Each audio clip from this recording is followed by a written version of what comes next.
आपको पता है माँ बाप के घर में तो ज़िंदगी एक लड़की की बहुत अच्छी ज़िंदगी होती है। उसका लाइफस्टाइल रहना सहना हर चीज़ बहुत अच्छा था। वहाँ पे तो मैं लाखों में खेलती थी, लेकिन अब मैं खाना खाने के लिए भी तरसती हूँ। बच्चा ना होने की वजह ये भी था कि हमने बहुत सारा ट्रीटमेंट करवाया था, दवाइयाँ ली, तो कुछ भी नहीं हुआ, प्रेगनेंसी नहीं हुई, जिसकी वजह से डॉक्टर ने एंड पे कहा कि नहीं, आपको बेबी नहीं हो सकता। कुछ डिवोर्स होने की वजह यह भी थी कि उसे पता चल गया था कि अब बच्चा नहीं होगा, और कुछ फिर उसकी माँ ने तवीज़ वगैरह डाले, उसकी वो अपनी माँ की बातों में आ गया तो फिर डिवोर्स दे दी। असल वजह यह थी कि मैं एक चौधरी फैमिली से ताल्लुक़ रखती थी और वो थोड़ा नॉर्मल इंसान था, जिसकी वजह से मेरे घर वाले नहीं माने कि हाँ, मैं एक ऐसे गरीब इंसान के साथ अपनी बेटी की शादी नहीं करें। पहले तो उसने बहुत ज़्यादा मुझे ख्वाब दिखाए थे कि हम ऐसे रहेंगे, ऐसे शादी करेंगे, ये करेंगे, वो करेंगे, बड़े ख्वाब दिखाए थे, लेकिन मैं ऐसी बेवकूफ़ बन गई, उसकी बातों में आ गई। गंदी नज़र रखता था, मेरे साथ शादी कर लो, मेरे साथ रात गुजारो, मेरे साथ ऐसे करो, मतलब गलत नज़रिया से कह रहा था कि मेरे साथ थोड़ा टाइम स्पेंड कर लो, मैं आपसे किराया नहीं लूँगा। बहुत पछता रही हूँ मैं, बहुत दुख हो रहा है। आज माँ बाप की बातें सोच रही हूँ, आज मैंने उनकी बात माननी होती तो आज मैं इस तरह दर बदर ना रुल रही होती। जिसके लिए मैंने अपना माँ बाप छोड़ा, बहन भाई छोड़े, सब छोड़ा, वो ही नहीं मेरा बना, तो अब किसने मेरे से शादी करनी है? कोई भी नहीं, अभी तो कुछ भी नहीं सोचा, कुछ भी समझ नहीं आ रही। ना यहाँ पे हमारे कुछ जानने वाले हैं, ना कोई मेरी दोस्त है अब कि मैं उसके पास चली जाऊँ, अपना सामान लेके उधर रह लूँ। घर भी वापस नहीं जा सकती, घर वालों ने भी कहा है कि गांव में कभी इंटर नहीं होना, इंटर होगी तो हम तुम्हें मार देंगे। घर जाने की दूर की बात है, मैं गांव में भी नहीं जा सकती और यहाँ पे भी कोई जानने वाला नहीं है। मुझे नहीं लगता कि कोई शादी करेगा, क्योंकि मैं भांज, अब तो मैं बच्चा भी नहीं पैदा कर सकती, तो कौन मेरे साथ शादी करेगा? बाद में उसकी अम्मी उसके ऊपर तवीज़ धागा किया, उसको अपनी बातों में लेके आई कि आप शादी तोड़ दो, हम आपकी अच्छी तरह शादी करेंगे, कहीं आपकी ज़मीन नाम करवाएंगे, ये करेंगे, वो करेंगे, उसको लालच दिया। तो आखिरकार वो एक दिन अपनी माँ की बातों में आ गया। अस्सलाम वालेकुम नाजरीन, मैं हूं आपका अपना मेज़बान ज़ोहैब सागर और आप देख रहे हैं मेरा अपना यूट्यूब चैनल। नाजरीन, आज मेरे साथ बाईं साइड पे देख लें तो एक लड़की बैठी हुई है, खूबसूरत बर्तन भी साथ रख के बैठी हुई है। आइए जानते हैं क्यों इस तरह से बैठी हुई है, बात करते हैं इनसे। अस्सलाम वालेकुम मेरी बहन। अच्छा मेरी बहन, ये बर्तन वगैरह रख के क्यों बैठी? जय भैया, आप अपना काम करें, मैं आप मुझे पहले बहुत लोग तंग कर रहे हैं, ओहो मेरी बहन, आप परेशान ना हो, मुझे बताएं क्यों बैठी? भाई वो मुझे मालूम मकान ने घर से निकाल दिया, मैं बेसहारा हूँ, कोई सहारा नहीं है मेरा, तो इस वजह से मैं रोड पे हूँ। अच्छा मेरी बात सुने, इधर रोड पे काफ़ी ज़्यादा लोग बैठे हुए हैं, खड़े हुए हैं, देख रहे हैं। हम आपको ऑफिस लेके चलते हैं, वहाँ से तसल्ली से आपसे बात करते हैं। नहीं, आप मेरी बहन है, मैं आपके सर पे हाथ रख रहा हूँ, आप मेरी बहनों जैसी हैं, आप बिल्कुल भी परेशान ना हो। चले आए, हम ऑफिस बैठ के बात करते हैं। उठाएं यार इनका सामान, उठाएं। आए मेरी बहन, उठे, ऑफिस चलते हैं, सामान उठाएं इनका।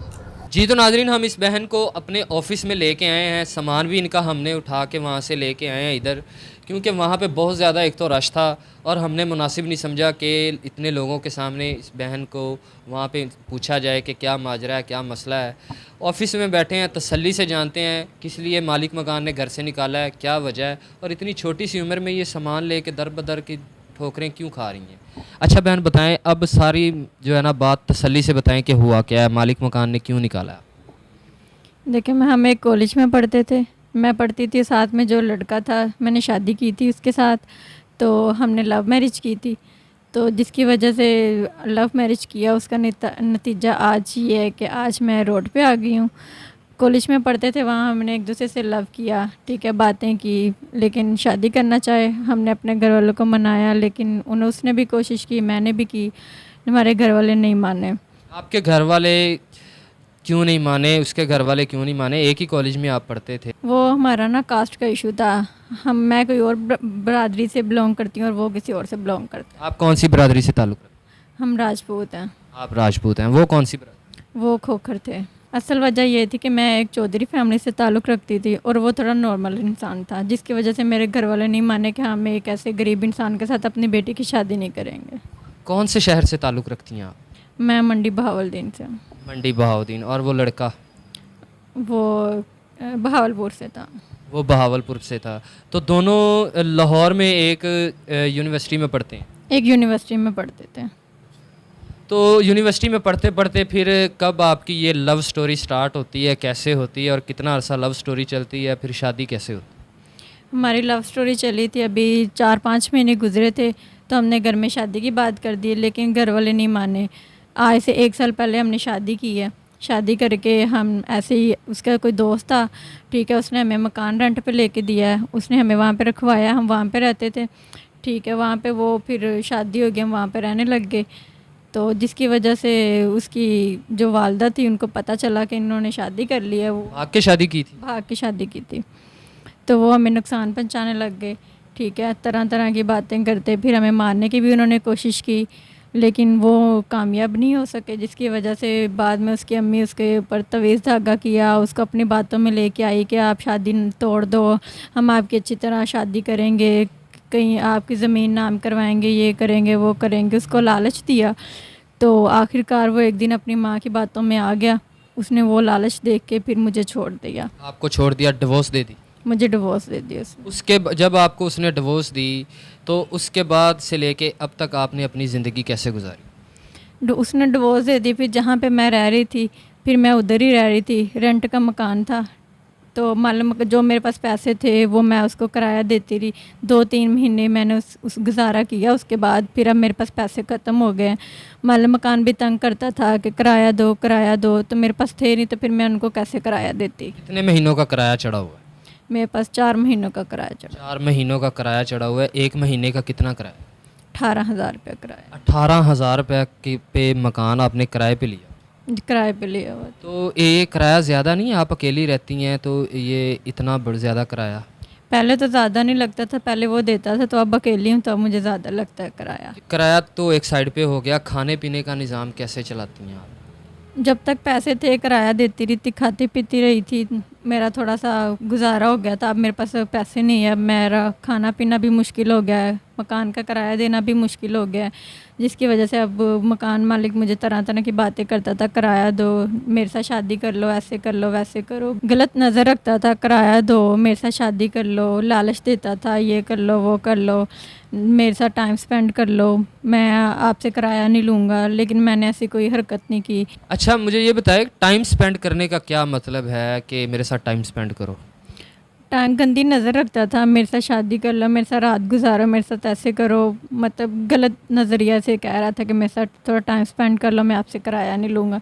मैं उसकी बातों में नहीं आई, ठीक है, मैं उसके साथ बोली हूँ, मैंने उसके साथ झगड़ा किया है, तो मेरा सामान उठा के बाहर फेंका और मैं फिर अब बाहर आ गई। अच्छा, 6 महीने हो गए आपके शौहर ने आपको डिवोर्स दी हुई है, किराया तो चढ़ा ही हुआ है, ज़िंदगी के जो है मामलात और खाने पीने का जो है वो आपने कैसे गुजारे हैं, कैसे मैनेज किए? दुकानदार है ना, उधर गली में था, उधर मैंने उधार लगाया हुआ था, वहाँ पे मैं ले रही थी, तो वो अब मेरे सर पे चढ़े हुए हैं। उसको मैं कहती थी मेरे हस्बैंड गए हुए हैं, गांव गए हैं, आते हैं तो दे दूंगी, आते हैं तो दे दूंगी, ऐसे करते करते 6 महीने गुजर गए। उसका उधार ज़्यादा अब सर पे चढ़ गया, वो भी तंग करने लग गया है कि दुकान के पैसे दो, मकान भी तंग करता है। आधी रात हो गई है, रात के 11 बजने वाले हैं और सामान आपका बाहर लेके आप रोड पे बैठी हैं, क्या सोचा है, कहाँ जाएंगी, कैसे रात गुजारेंगी? कोई जगह कोई है आपके जानने वाले जहाँ पे आप रात गुजार सकें, या कोई आपको आगे मुस्तकबिल में जो है कोई जगह मिल सके रहने की? कोई भी नहीं, अभी तो कुछ भी नहीं सोचा, कुछ भी समझ नहीं आ रही, ना यहाँ पे हमारे कुछ जानने वाले हैं, ना कोई मेरी दोस्त है अब कि मैं उसके पास चली जाऊँ, अपना सामान लेके उधर रह लूँ। घर भी वापस नहीं जा सकती, घर वालों ने भी कहा है कि गांव में कभी इंटर नहीं होना, इंटर होगी तो हम तुम्हें मार देंगे। घर जाने की दूर की बात है, मैं गांव में भी नहीं जा सकती, और यहाँ पे भी कोई जानने वाला नहीं है, बेसहारा हूँ मैं अब। अगर हम आपके घर वालों से रब्ता करते हैं, उनको मनाने की कोशिश करते हैं कि बेटी है, ज़ाहिर सी बात है, चौधरी हैं या वो उनकी भी इज़्ज़त है, रिस्पेक्ट है, तो उनकी बेटी रोडों पे रुल रही है, धक्के खा रही है, किसी गलत हाथों में आ जाए, हम समझाने की कोशिश करते हैं, तो क्या वो समझ जाएंगे कि आपको अपने घर में वापस रख सकते? उनसे आज भी मैंने रब्ता किया था, उन्होंने मुझे यही कहा है, पहले भी कहा था, आज भी कहा है कि तुम हमारे लिए पहले ही मर गई थी, आज भी मर गई, कल भी मर गई, हमेशा के लिए मर गई, हमारा तुम्हारे साथ कोई ताल्लुक़ नहीं है और हम कभी भी आपको वापस नहीं लेके आएंगे। कितना अरसा हो गया शादी को, तो कोई बच्चा वगैरह पैदा नहीं हुआ? बच्चा ना होने की वजह यह भी था कि हमने बहुत सारा ट्रीटमेंट करवाया था, दवाइयाँ ली, तो कुछ भी नहीं हुआ, प्रेगनेंसी नहीं हुई, जिसकी वजह से डॉक्टर ने एंड पे कहा कि नहीं आपको बेबी नहीं हो सकता। कुछ डिवोर्स होने की वजह यह भी थी कि उसे पता चल गया था तक कि अब बच्चा नहीं होगा, और कुछ फिर उसकी माँ ने तवीज़ वगैरह डाले, उसकी वो अपनी माँ की बातों में आ गया तो फिर डिवोर्स दे दी। अभी फ़िलहाल जो है ना, हम आपको 2-3 दिन के लिए अपने मेरे को जानने वाले हैं उनके घर पे आपको ठहराते हैं। उसके बाद जो है, अगर कोई आपसे शादी करना चाहे, हमारे देखने वालों में से बहुत से लोग हमारे चैनल को वॉच करते हैं, देखते हैं और रिश्ता करने की ख्वाहिशमंद होते हैं।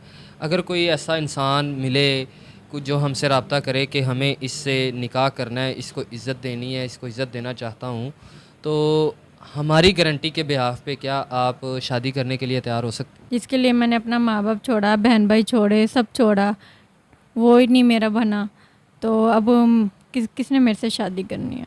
नहीं, ऐसी बात नहीं है। अल्लाह ताला के बहुत से ऐसे नेक बंदे मौजूद हैं दुनिया में जो किसी ऐसे बेसहारा का सहारा बनते हैं। हमारे बहुत सारे लोग चैनल भी विज़िट करते हैं, देखते हैं, उनमें से भी ऐसे लोग हैं जो कि बेसहारों का सहारा बनते हैं। उनमें से कोई ऐसा शख्स अगर हमारे चैनल के तवज्जुह से हमारी गारंटी के बिहाफ़ पे अगर आपको मिलता है, आपसे शादी करना चाहता है, तो आप शादी कर सकते हैं। मुझे नहीं लगता कि कोई शादी करेगा, क्योंकि मैं भांज, जब तो मैं बच्चा भी नहीं पैदा कर सकती तो कौन मेरे साथ शादी करेगा। कुछ लोग ऐसे भी होते हैं कि जो दूसरी शादी करने के ख्वाहिशमंद होते हैं, तीसरी शादी करने के ख्वाहिशमंद होते हैं, और उनमें से कुछ लोग ऐसे भी हैं जिनको औलाद नहीं चाहिए होती है, वो भी शादी करने के ख्वाहिशमंद होते हैं। अगर इनमें से कोई ऐसा इंसान हमसे रब्ता करता है, हमारी गारंटी के बिहाफ़ पे हम आपकी उनसे शादी करवाते हैं, तो आप शादी करने के लिए राज़ी हो सकते हैं। अगर आप उस इंसान की गारंटी देंगे तो फिर शादी कर लूँगी मैं, कोई अच्छा इंसान मिल जाता है तो। ज़ाहिर सी बात है, हम पहले पूरी वेरिफिकेशन करेंगे, उसकी गारंटी इसीलिए हम देंगे कि पहले हम उसको जांचेंगे, पड़तालेंगे। अगर वो हमारी गारंटी के मुताबिक सही बंदा हुआ आपके लिए, तो हम उसका प्रपोज़ल आप तक लाएंगे। तो हमारी गारंटी के बिहाफ़ पे आप शादी कर सकते हैं। हाँ, फिर मैं कर लूँगी, अगर आप गारंटी देंगे तो फिर शादी कर लूँगी। जी, तो मेरी बहन, आपने बिल्कुल परेशान नहीं होना। हम आपकी जो जितनी भी परेशानियाँ ना, इसका हल ज़रूर निकालेंगे और आपकी शादी करवाना अब मेरी ज़िम्मेदारी है। बहुत सारे निकाह करवाए हैं मैंने आप जैसी बहन बेटियों के, आपकी के भी निकाह का ज़िम्मा मैं खुद उठाता हूँ। तो नाज़रीन, सारी बातें आपने सुनी हैं बहन की, बहुत ज़्यादा परेशान है, रहने के लिए छत नहीं है, खाने के लिए खाना नहीं है। फ़िलहाल हम अपने किसी अज़ीज़ के घर इनको 2-3 दिन के लिए ठहरा रहे हैं। तो अगर आप में से कोई ये वीडियो देख रहा है, कोई सिंसेयर बंदा, कोई इनको इज़्ज़त देना चाहता हो, इनसे निकाह करना चाहता है और इनको घर की छत देना चाहता हो, तो ज़रूर रब्ता करें हमारे नंबर पे, हमसे रब्ता करें और इनसे निकाह करने का अगर कोई ख्वाहिशमंद है तो हम ज़रूर इनका निकाह करवाएंगे। देख सकते हैं कि सामान मालिक मकान ने बाहर निकाल दिया है। वजह यह है कि मकान का रेंट देना है, कर्ज़ा है इन पे चढ़ा हुआ, दुकानदार के कुछ पैसे हैं। ये इतना ज़्यादा कर्ज़ा नहीं है, मिनिमम सब मिला के तकरीबन 2 से ढाई लाख बनता है। इस बहन का अगर कर्ज़ा उतर जाएगा सबसे पहले, तो बहुत अच्छी बात है। आप सबको दुआएं भी देंगी, हम भी आपको दुआएं देंगे, अल्लाह ताला आप पे राज़ी होगा। निकाह करवाने की मुकम्मल ज़िम्मेदारी मेरी है, मैंने इस बहन का ज़िम्मा लिया निकाह करवाने का। आप हमसे ज़रूर रब्ता करिएगा। तब तक के लिए मुझे दीजिए इजाज़त। अल्लाह हाफ़िज़।